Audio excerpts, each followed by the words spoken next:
সাহায্যৰ আপোনালোকে আজি ইয়াত যি কাৰ্যসূচী আৰম্ভ কৰিছে ইয়াৰ ওপৰত কি ক'ব?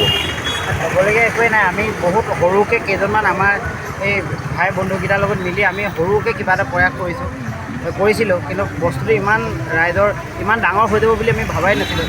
ৰাইজে ইমান ধুনীয়া সঁহাৰি, অভূতপূৰ্ব সঁহাৰি, সকলোৱে স্বেচ্ছাই ওলাই আহিছে আমাক সহায় কৰিবলৈ।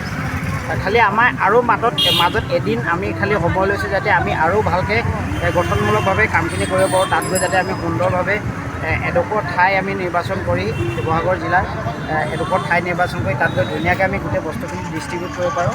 তাৰ কাৰণে আমি মাজত এটা দিন সময় লৈছোঁ, শনিবাৰৰ দিনটো।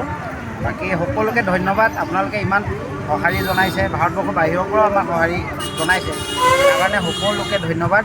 বাকী মোৰ ভাতৃপ্ৰতিম বন্ধু দীপুৱে ক'ব। ধন্যবাদ। লখিমপুৰবাসী ৰাইজৰ আচলতে সঁচাকৈ অন্তৰখন বহুত বেছি বহল। আমি যিমানটো বিচাৰিছিলোঁ বা যিমানটো ভাবিছিলোঁ তাতকৈ বহুত বেছি অভূতপূৰ্ব সঁহাৰি পাইছোঁ। আমি সকলোৱে নিজে নিজে আহি আপোনালোকে দেখিব পাৰিছে, চাউলৰ পৰা আদি কৰি বিস্কুট, পানী, ৰেচন, আলু, দালি চব দিছে। সকলোকে আমি জাষ্ট এটা মেছেজ দিছিলোঁ যে সকলো ওলাই আহক, আমি যোনটো পদক্ষেপ লৈছোঁ সেই পদক্ষেপটো আপোনালোকে বাহুল্য কৰিবলৈ আমাক আৰু অলপ সাহস দিয়ক। সেইটো কথা শুনি সকলো আগবাঢ়ি আহিছে। আমাৰ লগত বিতুপন দা আছে, তেওঁ এতিয়া বেলেগ এটা কামত গৈছে, আমাৰ ফ্লাডৰ কামতে গৈছে, বানপানী সাহায্য কামতে। তেওঁ বৰ্তমান আমাৰ সন্মুখত নাই, নহ'লে তেওঁ দুই এষাৰ ক'লেহেঁতেন। বাকী মোৰ দাদা স্বৰূপ ৰাজীৱ দৰিদাও ক'লে। বাকী মই বুলি নহয়, মোৰ গোটেই যিমান ভাতৃত্ব আছে, ভাইটি ভণ্টি আছে ইয়াত, চবেই সমান কাম কৰিছে।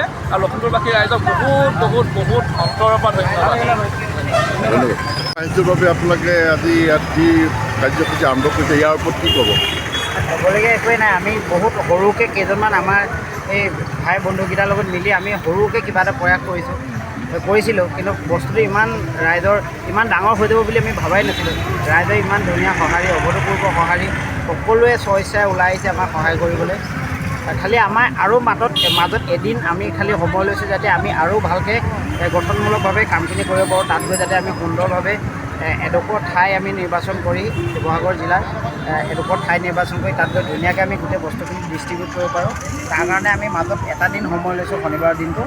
বাকী সকলোকে ধন্যবাদ। আপোনালোকে ইমান সঁহাৰি জনাইছে, ভাৰতবৰ্ষৰ বাহিৰৰ পৰাও আমাক সঁহাৰি জনাইছে, তাৰ কাৰণে সকলোকে ধন্যবাদ। বাকী মোৰ ভাতৃপ্ৰতিম বন্ধু দীপুৱে ক'ব। ধন্যবাদ। লখিমপুৰবাসী ৰাইজৰ আচলতে সঁচাকৈ অন্তৰখন বহুত বেছি বহল। আমি যিমানটো বিচাৰিছিলোঁ বা যিমানটো ভাবিছিলোঁ তাতকৈ বহুত বেছি অভূতপূৰ্ব সঁহাৰি পাইছোঁ। আমি সকলোৱে নিজে নিজে আহি আপোনালোকে দেখিব পাৰিছে, চাউলৰ পৰা আদি কৰি বিস্কুট, পানী, ৰেচন, আলু, দালি চব দিছে। সকলোকে আমি জাষ্ট এটা মেছেজ দিছিলোঁ যে সকলো ওলাই আহক, আমি যোনটো পদক্ষেপ লৈছোঁ সেই পদক্ষেপটো আপোনালোকে বাহুল্য কৰিবলৈ আমাক আৰু অলপ সাহস দিয়ক। সেইটো কথা শুনি সকলো আগবাঢ়ি আহিছে। আমাৰ লগত বিতুপন দা আছে, তেওঁ এতিয়া বেলেগ এটা কামত গৈছে, আমাৰ ফ্লাডৰ কামতে গৈছে, বানপানী সাহায্য কামতে। তেওঁ বৰ্তমান আমাৰ সন্মুখত নাই, নহ'লে তেওঁ দুই এষাৰ ক'লেহেঁতেন। বাকী মোৰ দাদা স্বৰূপ ৰাজীৱ দৰিদাও ক'লে। বাকী মই বুলি নহয়, মোৰ গোটেই যিমান ভাতৃত্ব আছে, ভাইটি ভণ্টি আছে ইয়াত, চবেই সমান কাম কৰিছে। আৰু লখিমপুৰবাসী ৰাইজক বহুত অন্তৰৰ পৰা ধন্যবাদ। NJ Gold, a boutique of imitation jewelry. উন্নত মানদণ্ডৰ অসমীয়া গহনাৰ এক নিৰ্ভৰযোগ্য প্ৰতিষ্ঠান।